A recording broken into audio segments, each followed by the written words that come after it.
Assalamualaikum warahmatullahi wabarakatuh. Yang terhormat Bapak Nana Sutarna MPD selaku dosen pengampu kurikulum dan pembelajaran, dan teman-teman yang saya cintai, di sini saya dan rekan-rekan saya akan mempresentasikan tentang analisis kurikulum merdeka yang beranggotakan 5, yaitu ada Soseme Suci, Elijah, Listia, Sulis, dan Susi.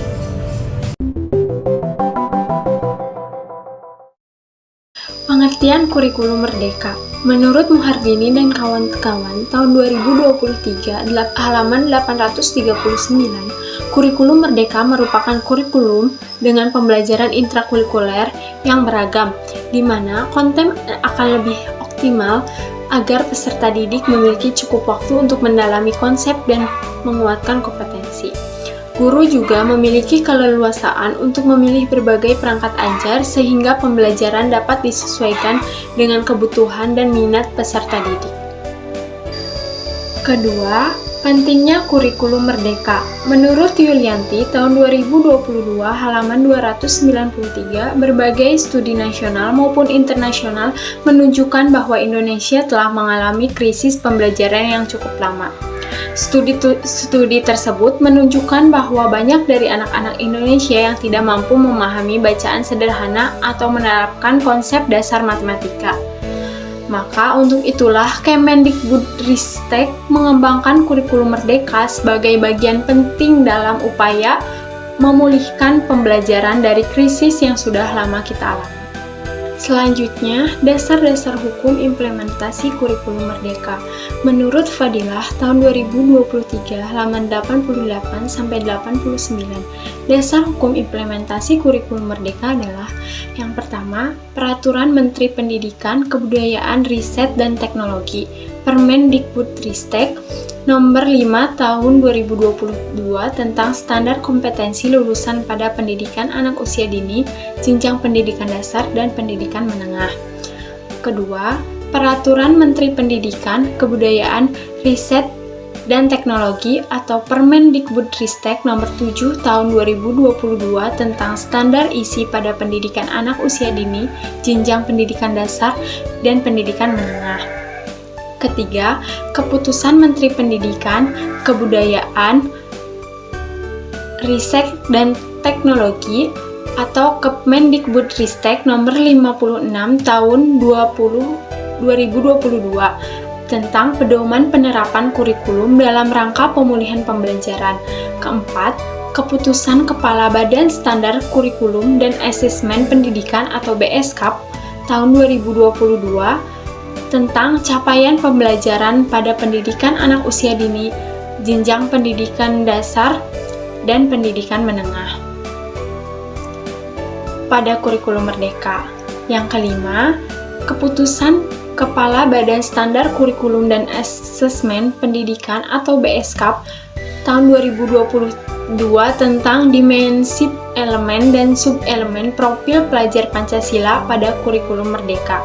Yang terakhir, Keputusan Menteri Agama Nomor 347 Tahun 2022 tentang pedoman implementasi kurikulum merdeka pada madrasah dengan nota kesepahaman antara Kementerian Lingkungan Hidup dan Kehutanan dan Kementerian Pendidikan.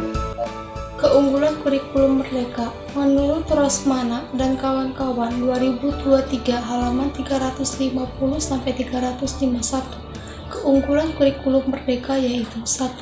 Lebih sederhana dan mendalam.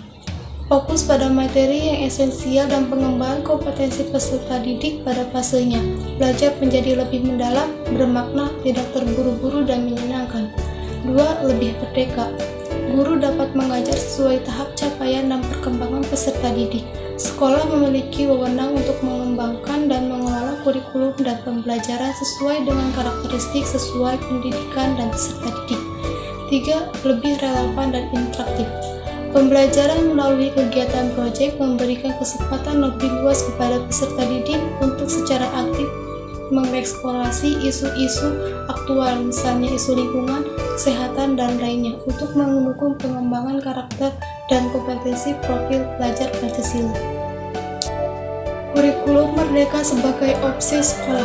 Menurut Mulyono dan kawan-kawan 2022 halaman 210-211, Kemendikbudristek ingin menegaskan bahwa sekolah memiliki wewenang dan tanggung jawab untuk mengembangkan kurikulum yang sesuai kebutuhan dan konteks masing-masing sekolah. Dengan kebijakan opsi kurikulum ini, proses perubahan kurikulum nasional harapannya dapat terjadi secara lancar dan bertahap. Kriteria sekolah yang boleh menerapkan kurikulum merdeka. Menurut Nurani dan kawan-kawan 2022 halaman 7, kriterianya ada satu, yaitu berminat menerapkan kurikulum merdeka untuk memperbaiki pembelajaran. Kepala sekolah atau madrasah yang ingin menerapkan kurikulum merdeka akan diminta untuk mempelajari materi yang disiapkan oleh Kemendikbudristek tentang konsep kurikulum merdeka. Selanjutnya, jika setelah mempelajari materi tersebut, sekolah memutuskan untuk mencoba menerapkannya, mereka akan diminta untuk mengisi formulir pendaftaran dan sebuah survei singkat. Jadi, prosesnya adalah pendaftaran dan pendataan, bukan seleksi. G. Bentuk struktur kurikulum SD atau MI dalam penerapan kurikulum merdeka. Menurut Jahir dan kawan-kawan 2022 halaman 56, kurikulum merdeka menekankan proses pembelajaran pada pemenuhan kebutuhan dan karakteristik peserta didik, tentunya akan memberikan keleluasaan pada peserta didik untuk terus berkembang sesuai potensi, minat dan bakatnya. Struktur kurikulum SD atau MI dibagi menjadi 3 fase. Yang ke-1, fase A untuk kelas 1 dan kelas 2. Yang kedua, fase B untuk kelas 3 dan kelas 4. Yang ketiga, fase C untuk kelas 5 dan kelas 6. Hal-hal esensial kurikulum merdeka di jenjang SD. Menurut Kemendikbud dalam Wijayanti dan kawan-kawan 2022 halaman 2105, terdapat beberapa hal esensial pada pelaksanaan kurikulum merdeka di MI atau SD sebagai berikut. Yang ke-1, penguatan kompetensi yang mendasar dan pemahaman holistik. Yang kedua, pembelajaran berbasis proyek untuk penguatan profil belajar Pancasila dilakukan minimal 2 kali dalam 1 tahun ajaran. I. Perencanaan pembelajaran dan asesmen. Pemerintah penerapan pencapaian pembelajaran sebagai kompetensi yang ditargetkan. Namun demikian, CP tidak cukup konkret untuk memandu kegiatan pembelajaran sehari-hari. CP perlu diurai menjadi tujuan-tujuan pembelajaran yang lebih operasional dan konkret, yang dicapai satu persatu oleh peserta didik hingga mereka mencapai fase akhir. Proses berpikir dalam merencanakan pembelajaran ditunjukkan dalam memahami pencapaian pembelajaran, merumuskan tujuan pembelajaran, menyusun alur tujuan pembelajaran dalam tujuan pembelajaran, merancang pembelajaran. Anderson dan Cradwell pada tahun 2001 mengembangkan taksonomi berdasarkan taksonomi Bloom dan dinilai lebih relevan untuk konteks belajar saat ini. Anderson dan Cradwell mengelompokkan kemampuan kognitif menjadi tahapan-tahapan berikut ini dengan urutan dari kemampuan yang paling dasar ke yang paling tinggi sebagai berikut. Level 1 yaitu mengingat, termasuk di dalamnya mengingat informasi. Level 2 yaitu memahami atau menjelaskan ide dan konsep. Level 3 yaitu mengaplikasikan menggunakan konsep. Level 4 yaitu menganalisis atau memecah-mecah informasi menjadi beberapa bagian. Level 5 yaitu mengevaluasi kemampuan untuk membuat keputusan penilaian. Level 6 yaitu menciptakan atau merangkaikan berbagai elemen menjadi satu hal baru yang utuh. Taksonomi untuk merumuskan tujuan pembelajaran. Pendidik juga dapat merujuk pada teori lain yang dikembangkan oleh Tighe dan Wiggins pada tahun 2005 tentang 6 bentuk pemahaman. Yang pertama, penjelasan atau explanation, yaitu mendeskripsikan sesuatu ide dengan kata-kata sendiri. 2. Interpretasi, yaitu menerjemahkan cerita, karya seni, atau situasi. 3 aplikasi, yaitu menggunakan pengetahuan, keterampilan, dan pemahaman mengenai sesuatu. 4 perspektif, yaitu melihat sesuatu hal dari sudut pandang yang berbeda. 5 empati, yaitu seperti menaruh diri sendiri di posisi orang lain. 6 pengamatan diri atau refleksi diri, yaitu memahami diri sendiri. Menurut Marjono, pada tahun 2000 mengembangkan taksonomi baru untuk tujuan pembelajaran. Dalam taksonominya, Marjono menggunakan 3 sistem dalam domain pengetahuan. Ketiga sistem tersebut adalah sistem kognitif, sistem metakognitif, dan sistem diri atau self-system. Ada 6 tingkat level pada taksonomi menurut Marjono. Tingkat 1 yaitu mengenali dan mengingat kembali informasi dalam batas mengidentifikasi sebuah informasi secara umum. Tingkat 2 yaitu proses pemahaman dalam sistem kognitif untuk mengidentifikasi atribut atau karakteristik utama dalam pengetahuan. Tingkat 3 yaitu analisis dalam taksonomi baru dari Marjono melibatkan perluasan pengetahuan yang logis atau masuk akal. Tingkat 4 yaitu pemanfaatan pengetahuan ini digunakan saat seseorang ingin menyelesaikan tugas tertentu. Tingkat 5 metakognisi. Sistem metakognisi berfungsi untuk memantau, mengevaluasi, dan mengatur fungsi dari semua jenis pemikiran lainnya. Tingkat 6 yaitu sistem diri sendiri. Diri menentukan apakah seseorang melakukan atau tidaknya sesuatu tugas. Baik, perkenalkan, nama saya Sulistiani. Saya akan melanjutkan materi yang tadi telah disampaikan oleh Listia. Ada 3 alternatif yang bisa digunakan oleh pendidik dalam merumuskan tujuan pembelajaran dalam kurikulum Merdeka. Alternatif yang pertama yaitu alternatif 1 yang merupakan alternatif yang digunakan untuk merumuskan tujuan pembelajaran secara langsung berdasarkan capaian pembelajaran. Alternatif yang kedua merupakan alternatif yang digunakan untuk merumuskan tujuan pembelajaran dengan menganalisis kompetensi dan lingkup materi pada capaian pembelajaran. Alternatif yang ketiga merupakan alternatif yang digunakan untuk merumuskan tujuan pembelajaran lintas elemen capaian pembelajaran.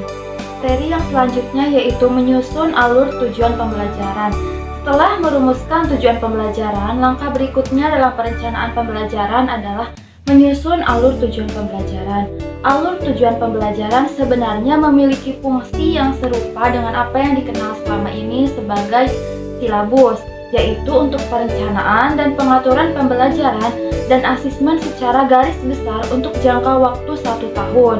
Oleh karena itu, pendidik dapat menggunakan alur tujuan pembelajaran saja, dan alur tujuan pembelajaran ini dapat diperoleh pendidik dengan cara yang pertama, merancang sendiri berdasarkan capaian pembelajaran. Yang kedua, mengembangkan dan memodifikasi contoh yang disediakan, ataupun yang ketiga, menggunakan contoh yang disediakan oleh pemerintah. Di sini saya akan menjelaskan cara-cara menyusun tujuan pembelajaran menjadi alur tujuan pembelajaran atau ATP. Yang pertama, pengurutan dari yang konkret ke yang abstrak. Metode pengurutan dari konten yang konkret dan berwujud konten yang lebih abstrak dan simbolis. Contohnya, memulai pengajaran dengan menjelaskan tentang benda geometris atau konkret terlebih dahulu sebelum mengajarkan aturan teori objek geometris tersebut atau abstrak. Yang kedua, pengurutan deduktif. Metode pengurutan dari konten bersifat umum ke konten yang spesifik. Contohnya, mengajarkan konsep database terlebih dahulu sebelum mengajarkan tentang tipe database seperti hierarki atau relasional. Yang ketiga, pengurutan dari yang mudah ke yang lebih sulit. Metode pengurutan dari yang konten paling mudah ke konten paling sulit.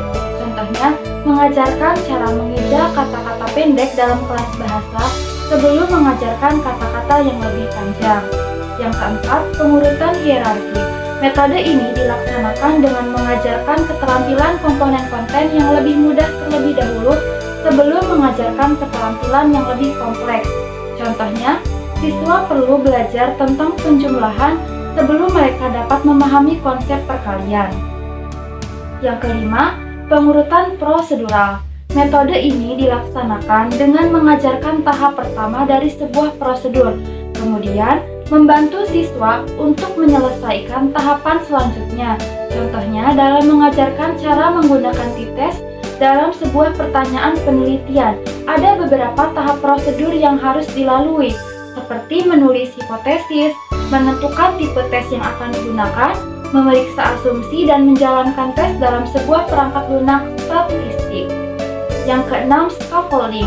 Metode pengurutan yang meningkatkan standar performa sekaligus mengurangi bantuan secara bertahap.